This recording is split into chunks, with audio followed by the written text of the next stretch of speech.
en Contacto Directo. ¿Qué tal, Lenin? ¿Cómo te va? Hola, Estefi, amigos televidentes, un buen día para todos. En la Asamblea Nacional se suspendió el segundo debate del proyecto de ley orgánica de tierras rurales y territorios ancestrales y se lo retomará el próximo año en fecha indeterminada todavía. El legislativo ha indicado que se cumplió con un amplio proceso de socialización en el que participaron 879 organizaciones sociales, un total de 6.763 personas. Consta en el informe que es insumo para el segundo debate estas cifras. Rowan Gavilanes es agricultor y queremos consultarle en primera instancia si usted, Rowan, buenos días, participó en la consulta prelegislativa, pudo exponer sus criterios ante los legisladores. Buenos días, Lenin. País, buenos días. No, nunca tuvimos la oportunidad de poder emanar nuestros criterios, que son pues más que jurídicos técnicos y que se necesitan en una ley de esta naturaleza. ¿Y cuáles son las principales observaciones que tienen a este proyecto? A ver, el artículo 9 de esta ley, de 63 artículos, dice que hay que eliminar el minifundio y el latifundio. ¿En qué quedamos? Yo le pregunto al país, los ingenios azucareros, por ejemplo, si limitamos de 0 a 500 hectáreas el latifundio, un monstruo de maquinarias de industria azucarera que necesita mínimo de 10.000 a 15, 20.000, 30.000 hectáreas, ¿qué puede hacer un país si tenemos una ley que limita el desarrollo de la agroempresa? ¿No podrían unirse, le pregunto, Rowan, sí, ¿no podrían unirse algunas, muchas pequeñas unidades productivas? Mire, este es un país que carece de educación, de unidad, de unión. El país lo está viviendo. En este país el narcisismo, el egoísmo, el odio, la soberbia, la prepotencia es lo que predomina. Es difícil poder llegar a unir. Y es más, Lenin, yo le recuerdo al país, acuérdese usted pues que en la dictadura de Rodríguez Lara hubo el decreto 1001, se creó la institución del IERAT, el Instituto Ecuatoriano de Reforma Agraria y Colonización, y se formó y se creó en el país la Gran Federación Nacional de Cooperativas. No quedó una sola cooperativa en este país, se retació la tierra, se la dio la tierra. Todas estas asociaciones, estas cooperativas, vendieron las tierras. ¿Por qué? Porque el tema no pasa por lo jurídico, única y exclusivamente. Nosotros no podemos hablar de una nueva ley de reforma agraria, retaseando la tierra, uniendo los minifundios. ¿Para qué? La pobreza no se le va a erradicar nunca en el mundo entero. La pobreza siempre va a estar. Lo que se tiene que hacer es controlar el aumento, el crecimiento de la pobreza. Y para eso necesitamos nosotros una ley que sea eminentemente técnica, que se le dé la infraestructura necesaria al mapa agropecuario del Ecuador para poder sembrar, producir, exportar y tener una verdadera seguridad alimentaria y el buen vivir. ¿Cómo lo garantizas, pues? Ahora, el objetivo de este proyecto, Rowan, es terminar con el latifundio y garantizar la redistribución de la tierra. Yo lo invito a escuchar lo que decía ayer Rodrigo Gómez de la Torre, agricultor de la Serranía y presidente de la Cámara de Agricultura de esta zona. ¿Qué es latifundio en el Ecuador cuando ya ha sido completamente retaseado prácticamente todas las provincias? Realmente queda muy poco. Hay zonas de hectareajes importantes que están en producción, muchos de ellos en la costa, la gran mayoría. Otros están en zona de páramos, que es una zona para no intervención. Y más bien me pregunto sobre los latifundios que se han distribuido ya actualmente. Hablemos de la Clementina, hablemos de los otros ejemplos que tenemos. ¿Qué ha pasado con esas tierras? ¿Están en producción? ¿No están en producción? ¿Qué niveles de productividad tenían antes de la distribución? ¿Qué nivel de productividad tienen post-distribución? Ahora, independientemente de las intenciones, eliminar el latifundio, redistribuir la tierra, ¿esto se lo está haciendo, se lo está intentando hacer, Rowan, con un criterio técnico o con un sesgo político? Me quedo con lo segundo.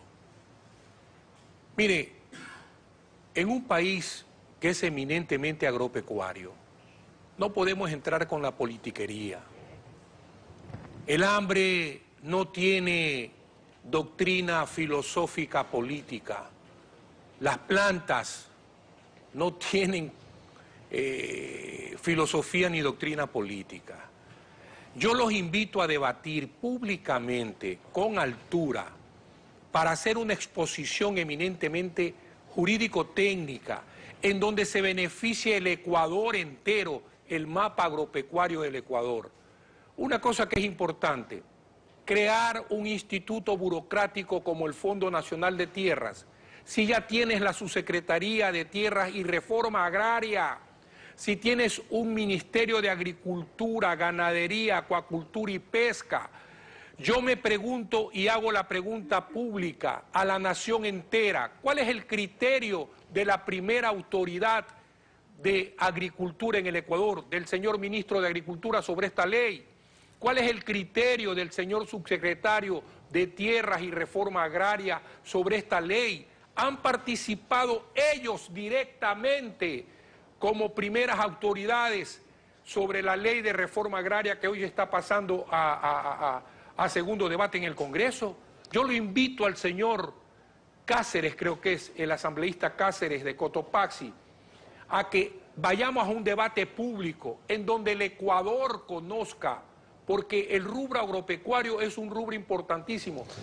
Mira, Lenin, y país que me escuchas, si nosotros, de los cientos de miles de millones de dólares que ingresaron por el rubro petróleo, le hubiésemos dado solo el 5% a la infraestructura del mapa agropecuario, hoy fuera otra la situación económica de este país. Ahora, Ropan, usted ha señalado que serían afectados, por ejemplo, la industria azucarera. ¿Algún otro sector que también podría haberse afectado, de acuerdo a lo que ustedes han estudiado de este proyecto de ley, otro sector agrícola? Por supuesto, pues, Lenin, el sector bananero, el sector cacaotero, el sector cafetalero. Aquí no se puede hablar solamente a favor de un sector.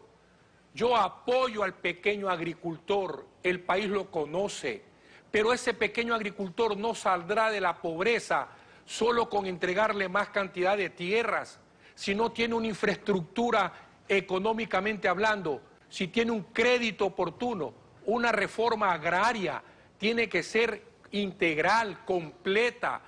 ¿Cómo podemos hablar nosotros de que se mantenga la juventud en el campo? Ya no hay mano joven en el campo. ¿Por qué? Porque no tienen educación.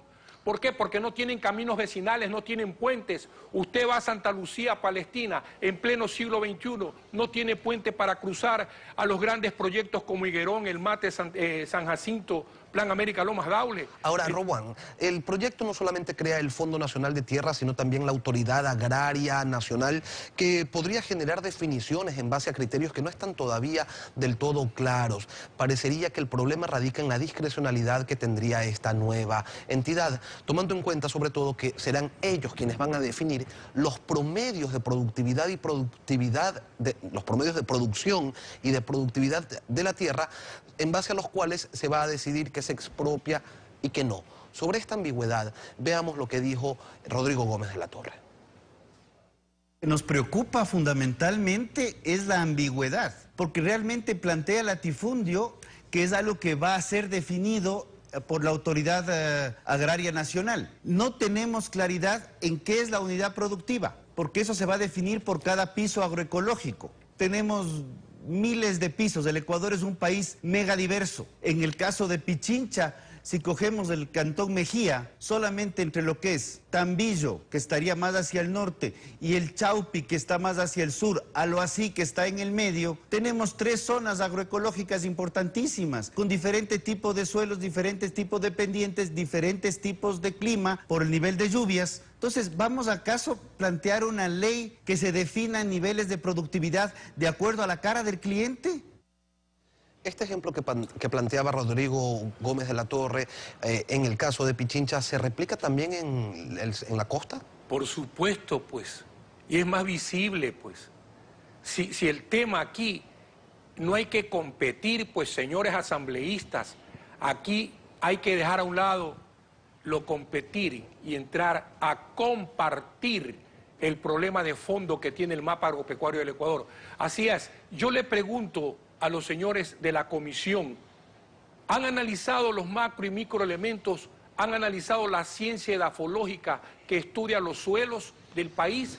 Yo creo que es importante en esta ley poner pues un artículo en donde se imponga, se implemente, ya se dé de una vez por todas la política de Estado de una agricultura orgánica. No vengan con estímulos agroecológicos. No, nosotros no necesitamos esa clase de paños tibios. En el país se tiene que instaurar una verdadera política del mapa agropecuario y una verdadera política de Estado de agricultura orgánica. En el propio reglamento, en esta ley, hablan de utilización de químicos y estamos hablando de defender el medio ambiente. Incoherentes si los químicos son enemigos del ser humano y del medio ambiente.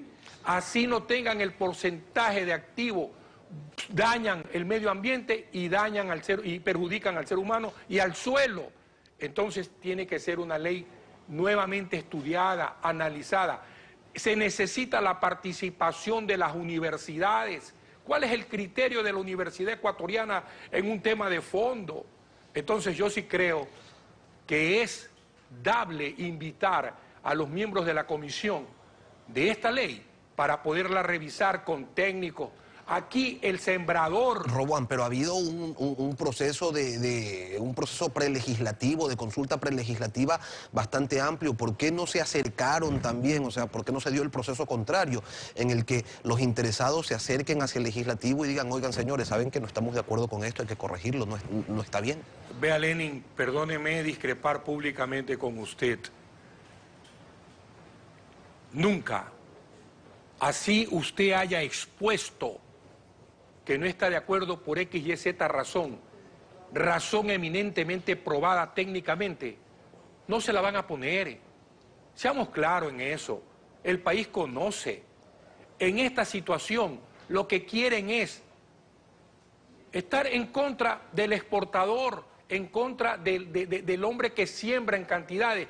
El sector bananero está perjudicado. Entonces yo pregunto aquí, ¿usted cree que con 1 hectárea va a solucionar el problema económico del país?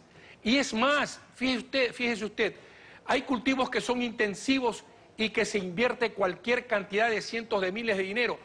Las flores, por ejemplo, 3 hectáreas de flores, usted tiene una inversión de $200.000, pues. Y 3 hectáreas, si la tiene cualquier persona, viene a ser un minifundista, pues. Pero ese es un cultivo rentable para el que siembra y para el país, porque se está exportando. Entonces, ahí está un ejemplo palpable de que quienes han hecho esta ley conocen de sociología, pero no conocen de la realidad. Yo soy sembrador y los que siembran debieron haber sido los protagonistas, definitivamente. Se está satanizando el latifundio, olvidando quizás que allí se genera empleo y en cantidades importantes. Muy probable. Aunque yo no comparto eso, sería una actitud mezquina. Señores, la costa ecuatoriana produce alimentos para el sustento de la soberanía alimentaria y del buen vivir, pero también produce alimentos exportables, definitivamente, como en la sierra. Entonces, aquí lo que se tiene que hacer es una participación nacional en donde participen las personas que tengan conocimientos de fondo, profundo, sobre la temática agropecuaria. Lo que pasa es que usted como abogado puede hablar de agricultura, pero el agricultor de leyes no puede hablar. Entonces esa es la diferencia. Y creen, como lo dijo Cicerón, déjeme decirle algo al país. Este pensamiento es interesantísimo. Permítaseme ser leído en esta entrevista. La agricultura es la profesión propia del sabio y la ocupación más digna para todo hombre libre. Nosotros los agricultores, los sembradores, somos libérrimos. Y yo quisiera, mi querido Lenin, antes de terminar, decirle al señor presidente de la República y decirle al pueblo ecuatoriano que lean Isaías 41:13. porque yo soy Jehová tu Dios, quien te sostiene de tu mano derecha, presidente y ecuatorianos. No temas, yo te ayudo. El 2016 es bueno. Rowan Gavilanes. Bendiciones. Rowan Gavilanes, gracias por acompañarnos esta mañana en Contacto Directo. Son las 7:17.